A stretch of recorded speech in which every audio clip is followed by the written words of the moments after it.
Have you ever held on to something so tightly, knowing it was all you had left? Picture this, a widow standing in the temple clutching her last two small coins.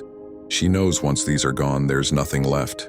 No savings account, no backup plan, just empty hands. You might think she'd hold on to those coins for dear life. I mean, wouldn't we all? But here's where the story takes an unexpected turn. Instead of clinging to what little she had, she gave it all away. Every last bit. Now, let's be real for a moment. In today's terms, we're not talking about dropping a $100 bill in the collection plate. We're talking about someone who's down to their last dollar, choosing to give it away. That's not just generosity, that's radical faith in action.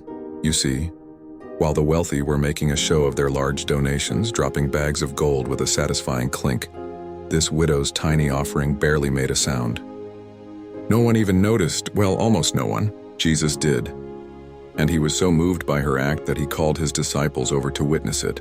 But here's the thing about faith, it's not about the size of the gift, it's about the size of the sacrifice.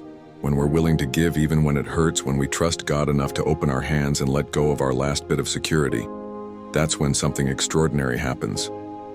Think about it. How many times do we hold back because we're afraid? I'll give when I have more. I'll serve when I'm less busy. I'll trust God when things are more stable. But this widow teaches us that sometimes our moment of greatest lack can become our moment of greatest faith. And here's the beautiful twist. When we give what we can't afford to lose, we often receive what we couldn't afford to buy. The widow's story isn't just about giving away 2 coins. It's about the miracle that follows when we trust God completely. So maybe today you're holding on to your last coin, whether that's literal or metaphorical. Maybe it's your last bit of hope, time, or energy. The question isn't how much you have, but how much you're willing to trust. Because in God's economy, when we give our last, He often gives His best. Remember, no act of faith goes unnoticed by God.